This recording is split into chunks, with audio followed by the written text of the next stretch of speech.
Guys, if you missed yesterday's episode, it was insane. It was absolutely insane. Like, I had a ton of fun during the race. I was doing a 10-second comeback. I'll give you guys a little breakdown, alright? I was doing a 10-second comeback. We got all the way up to second place, chasing down Dungey with 1 lap to go, and we blew it. We made a huge mistake coming over the finish line, and we fell back to 4th place. Behind Sealy and Roxon, coming into the last corner, we managed to make the passes and get the win. So it was actually intense. Sealy managed to come from 3rd and finish right behind me, get a photo finish with me. Dungey went from 1st to 3rd in the last corner. So if you guys missed it, check it out, guys. Yesterday's episode was insane, and then this is of course round 2 in San Diego. So we'll see how it goes. If you guys enjoy at any point in time, make sure to smash that thumbs up button for me, and let's get into the racing.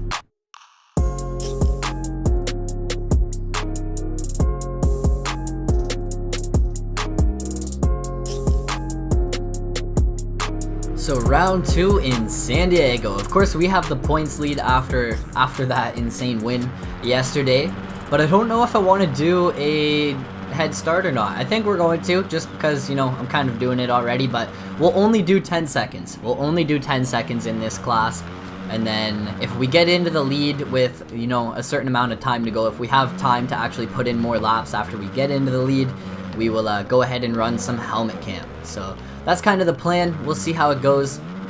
This track, it kind of worries me because there aren't a lot of lines to kind of switch things up and like gain time on the AI, but for some reason it looks like they are really struggling. But this happened in the last episode. We caught up to the AIs really quick, like really quick, and then actually passing them, it was a hassle. Like, we made one mistake trying to pass them. We fell all the way back, and then it was like we stood no chance at getting back up to the front. We finally got up to the front and made another mistake. So I don't want to do that again here in this episode. Maybe we can actually get out to a fairly early lead, or up to the front fairly early, and I can't complain about that. I cannot complain about that if it happens. So we'll see. Sealy is right here, the man of last episode, the man who almost stole my win. My win, man. Sealy, that was my win. He came out of nowhere too. He came out of nowhere. I'm trying to like take out Dungey, and he's like, yo man, what's good? What's good? But guys, I don't know how yesterday I recorded the whole video and didn't talk about Red Bull Straight Rhythm, or the results of Red Bull Straight Rhythm at all. I didn't talk about it. So it happened on Saturday night, and I would say it was pretty interesting. It's kind of lost its hype for me. Like, the first couple years it was really cool and interesting, and then it just kind of lost its hype because it's the same thing over and over again. Like, it's not really any different from year to year. Like, the track is pretty much identical, like the same obstacles. I wouldn't say identical, but it's not very different. It's just a straight Supercross track. There's only so much they can do with it. It was still good. It was still really good. The racing was good. We actually saw Malkorath. So Shane Malkorath comes out there and beats Dungey on a 252 stroke. So they were all on 252 strokes. And man, I don't know. I kind of expected Dungey to win,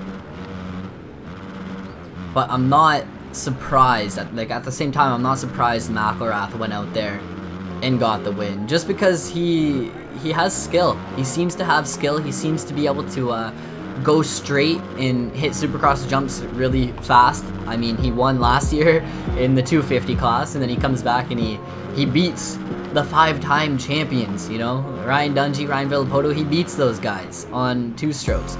Kind of was interesting to see Villapoto against Dungey. Now I think Dungey's bike may have had a little bit more pull than most of the bikes out there. Like, those KTMs were tuned, those factory KTMs. Like, I don't know, just judging from Dungey's Dungey's race against Villapoto, like, Villapoto didn't really stand a chance from the get-go. Like, you could just see that as soon as they got on the ground, Dungey's bike would just pull. It would pull and pull and pull. So I don't know, man. I think Dungey had the advantage. I think Malkorath and Smith probably had some pretty gnarly bikes as well that I don't know, we're probably just better, a little bit better than the rest of the bikes out there. Like, the other guys were on bikes from like '04 and stuff, and these guys are on like brand new KTMs. I don't know, it's just something to think about. I think the right lane, the farthest lane from the cameras or where the spectators are, or maybe the stands are on that side. I don't know, the one lane was definitely quicker than the other one. For the riders, the one on their right, it was definitely a little quicker. Like, you could see it in a couple of the runs.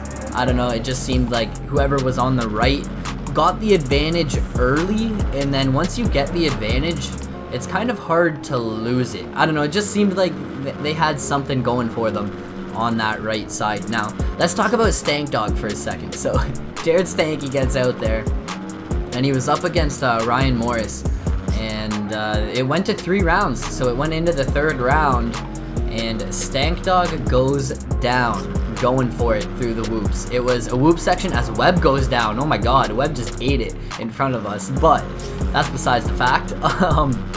Yeah, Stank Dog was battling, trying to make a comeback on Morris, going through the whoops, and he got a little swappy doppy and ended up like smacking the finish line jump, went flying up over it, and then he did not compete in the other class. Now, here was my thing, okay? He was a fair distance behind Morris when they came into that whoop section. The odds of him actually like getting up there and passing him were pretty slim. He should have just taken it chill. He should have just taken it easy and shown up for the other class. Like, he was planning on doing both classes, and he didn't even get to race the big boy class. So I think maybe he should have just taken it easy, you know, accepted the fact that Morris was knocking him out and he wasn't going to be in that class for the finals or anything. So he should have just, you know, took the L and then moved on. And if he's as fast as he says, he should have came out and dominated the other class. You know, it's okay. It's okay. You got knocked out of one, but come out and win the other one. But he went down hard, and I get it. Like, you're going for it in the moment. Like, in the moment, he was probably just all or nothing, and you're not going to think like, oh, well, I should just like slow up and then try and win the other class. I think that's the plan. You know, like, I don't think you're thinking of that when you're holding it 4th tap through a whoop section. I don't think that crosses your mind. Place are we in? 5th place. Couple laps to go. I just think it would have been interesting to actually see Stank Dog against Villapoto or Dungey, just because of all the smack talk that goes on before the round, or before the race, before the whole event. It seems every year they're all smack talking each other. Wow, I'm riding like a goon. I'm jumping all off the track and not making these jumps, man. What is happening? Still in that 5th place. But yeah, a lot of smack talk. A lot of smack talk going down. Dungey came out, still looked like the Diesel. Yeah, he still looked like the Diesel. I don't think anything's changed. The man could probably still get out there and maybe not win a championship, you know, but give him some training time and probably win another championship. Like, he would just be so consistent. Like, I don't think he's lost anything, any of his speed or anything. I think Dungey's got that skill, just that natural talent on a bike. Got Roxon and then Dungey himself up there in front of us. And then who's in the lead? I actually don't know who's in the lead. It's going to be someone unexpected. That's all I know. It's going to be someone that you would not expect to be in the lead. It looks like Reed. It actually looks like Chad Reed. It is. It totally is Reed. Reedy boy out front leading the 450 class right now. Let's go. Let's go. I'm pumped for him, even though it's just a video game. It's just a video game, and I'm excited for the guy. I hope he does good things this year, man. Getting on JGR. Hopefully he gets out there and puts out some good results, if that's what's gonna happen. They haven't really announced anything. He raced with them for Monster Energy Cup, and he did pretty good. He actually got a 3rd. Was it a 3rd in the final moto? I think he finished behind Savachi and Tomac, or Tomac and then Savachi, but I don't know, man. I wish Savachi did not let Tomac by. I wish Savachi came over that finish line on the last lap, or going on to the last lap, and I wish he just like went for it. You could tell as soon as he got onto the last lap, like, he wasn't pushing, he wasn't trying. And if he was trying for that win, he would have done everything he could to keep Tomac behind him. Like, Tomac gained on him quick, and everyone thinks he would have got him anyways. I don't know.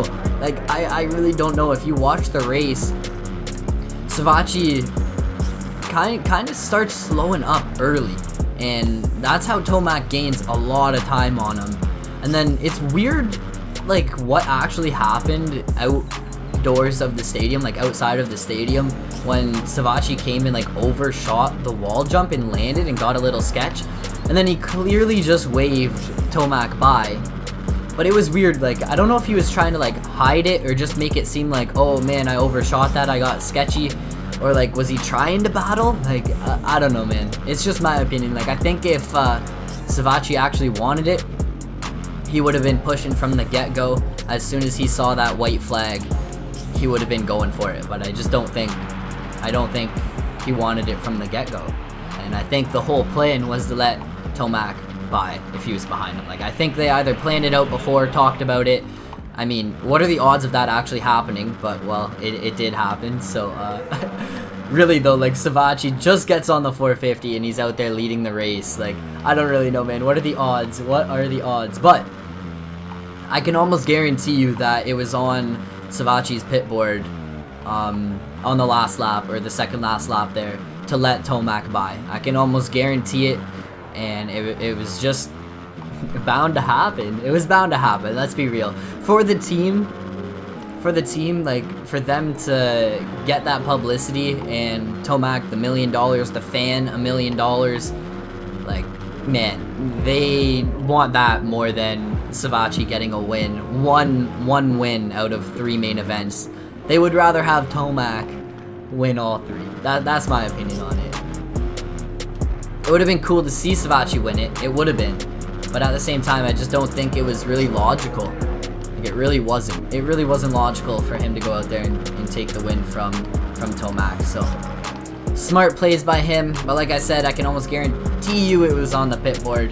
Like, I can almost guarantee you it wasn't a move on Savatgy's end. I just don't see it. I just don't see it being a move on his end.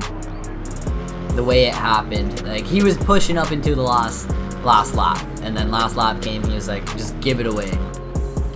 So I bet you last lap he was on the pit board and he slowed up. Obviously, don't give up right away. Like, battle till the end, see if Tomac's actually gonna get up there and pass him. And then when it got near the end of the race, the mechanics were probably like, you know what, we want that $1 million. We want that $1 million. As we actually struggled to get ahead of Reed there and get the win at round number 2 of our 450 series. So we struggled a little bit. That was not an easy win, but we got it done. So hope you guys did enjoy this episode. Of course, another win, so we're still going to be leading the points. Sealy's going to be way back there. I bet you Dungy's probably in second for points, and then Roxon.